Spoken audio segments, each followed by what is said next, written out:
Hey guys, what is going on? Hope you're all doing well. Welcome back to the channel. As you can see, I'm actually out in a snowy, beautiful forest. I don't know, if you haven't seen my last two videos, then you won't know, but I'm actually on holiday. I've took a break from my crazy usual DJ lifestyle, traveling non-stop. I took a break and I've come to Lake Tahoe with my best friend. If you're interested, go back and watch my last two video logs, vlogs, whatever you want to call them. I documented quite a bit of stuff that we've been doing. It's quite funny, and showing you around like the area and the house that I'm staying at. It's so beautiful here. But yeah, I thought I'd just take a walk around this beautiful meadow that I'm in to give you my game review. I think this might be my first ever review on a game of God of War Ragnarok. There's just no way I can not talk about this game. This game, first of all, I'm going to say, is definitely my most favorite game I've ever played, I think ever. And that's a massive statement because there's some unbelievable games. Last of Us 2, Red Dead Redemption 2, The Last God of War is just one of my favorite games. It's actually probably is my favorite game, The Last God of War. It's hard to say, but these are all in my top 3, 4, 5. I'm probably missing some, but the point is, this God of War Ragnarok is definitely my most favorite game, and that is a big statement. This game completely blew me away, like completely blew me away. Like I don't remember ever being so emotionally invested into a story. I've never been as affected as I have been in a game than I have in this. I was crying so much, not actually crying, but you know, getting emotional. To be fair though, the very ending of this game really got me. It is such an emotional story. I was rooting for all the characters so much, especially Kratos. I have to go into Kratos, and this is going to be a non-spoiler. This is going to be a non-spoiler review. I probably will do a spoiler review afterwards, but like I don't want to get into too many spoilers yet because there's so much in this game that you just need to play it and you just need to experience it for yourself. I never got anything spoiled really. There was a couple things that I thought I got spoiled, but it didn't actually spoil anything. But yeah, I want people to go into this game and just experience it for yourself. So I might do a spoiler review next. There's so much to talk about, so I want to write some notes down to make sure I cover everything properly. But yeah, so first of all, Kratos. Wow, he is my favorite game character, I think, ever. I absolutely loved him. In this game, he is just so well written. His story arc is unbelievable. The things that he goes through, like you really feel for him, and the things that he has to go through and his emotions and him just like trying to become a better father and just look after Atreus. But Atreus is obviously Loki, and you know, he's doing his own little sneaky things. He's going about the realms, doing little things on his own, sort of going behind Kratos' back with certain things, and like, you know, it builds a lot of tension. And Kratos doesn't really know how to deal with it. And his whole journey through this story is just unbelievable. Especially when you get to the end of it and you're like, wow, like, I was crying. I was really crying at the end of this game. Like, fucking hell. Oh my God, I just absolutely love it. It was just, oh yeah, brilliant, amazing. I could go on forever with Kratos, but wow, what a well-written, amazingly written, well-developed, in-depth character, and what a story arc he has in this game. Amazing. Loki, wow, what an interesting storyline he has. I did not expect Loki to have such an interesting story. Like, I knew he was going to be a big part of it, but I didn't think it was going to be this big of a part in the game. And yeah, I can now happily say that I absolutely love his character. In the first game, he did my head in a little bit because he's just a little shit, and he's just like, he gets a bit of a big head when he realizes that he's like a god and all this shit, and he's like, oh, come on, shut up, you little twat. But in this game, he kind of still has that, but he's grown up, and his story is unbelievable. The things he has to go through. There's moments where, I mean, this is a tiny spoiler, so if you don't want to know this, then pause it or stop it, I don't know. But you do play as Atreus in this game, and I was a little bit unsure about that when it first happened. I was like, oh, don't know about this. I don't know if I want to play as Atreus. But after playing as him, sometimes I just couldn't wait to get back to playing as him. Like, after you finish playing as him, you go back as playing Kratos. Sometimes I'd be like, oh, I can't wait to actually get back as Loki. I want to see his story. I want to know what's going to happen. It's so interesting. Thor is just an amazing character in this. So well written. Just such an in-depth personality.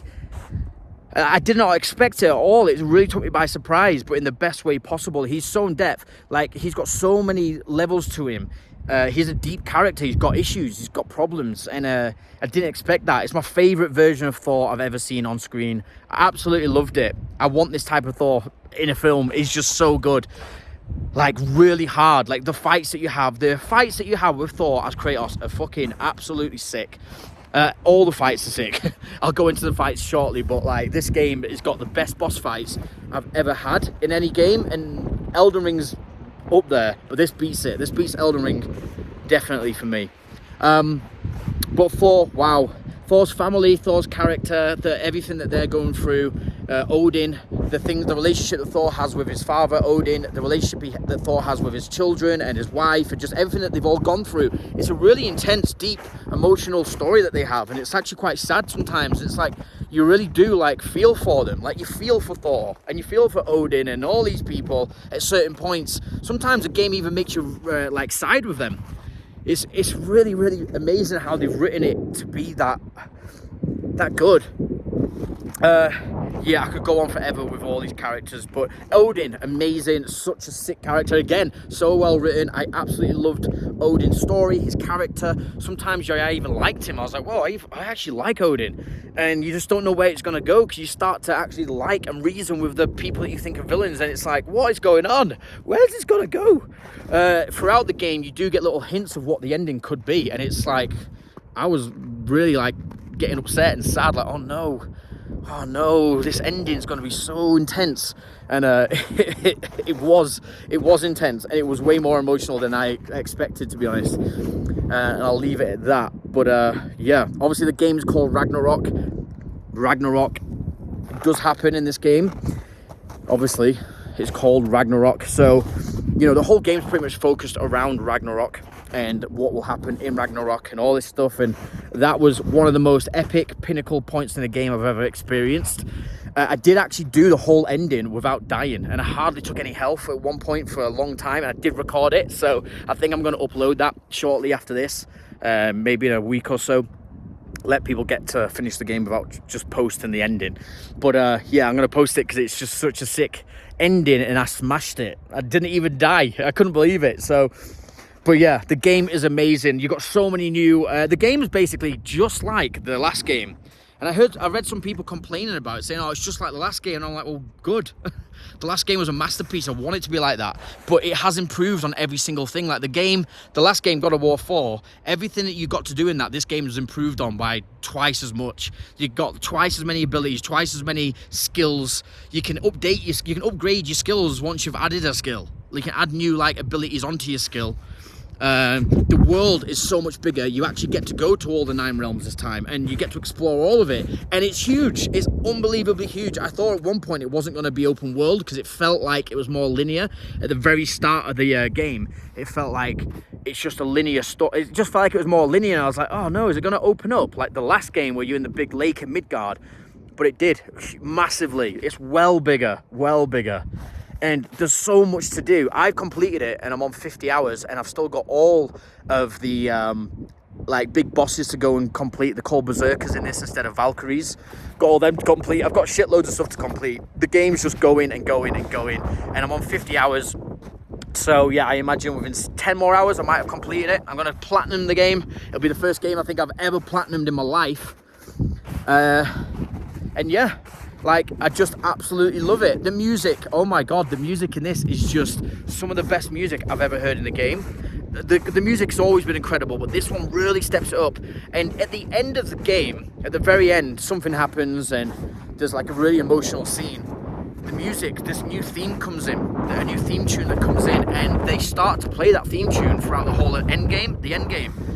And the music, that theme tune is a new theme tune, and it's better. For me, it's the best one. I absolutely love it. So now I'm playing like the end game with a whole new feel and a whole new like soundtrack. It's so good. Like 10 out of 10 for every single thing in this game. There's not one thing. My only negative feedback on this game would be the waypoints are a little bit annoying. To try and find your way to certain areas, like they are annoying. That's it. That is the fucking. It's freezing now. But that is it. That's my only criticism, I think. I can't think now off the top of my head anything else. But yeah, that's it. This game is a masterpiece. It's a must buy. It is the best sequel for what we could have had from the last game. It's improved on everything on the last game. The last game was perfect for me anyway. It was a 10 out of 10. If I could give this more than a 10, I would give it a 20 out of 10, but you can't. Well, you can, but you can't. So for me, it's a 10 out of 10. I absolutely love it. I'm definitely missing some things. Oh, the fights. Let me just quickly go over the fights. The boss fights in this are next level. The next level.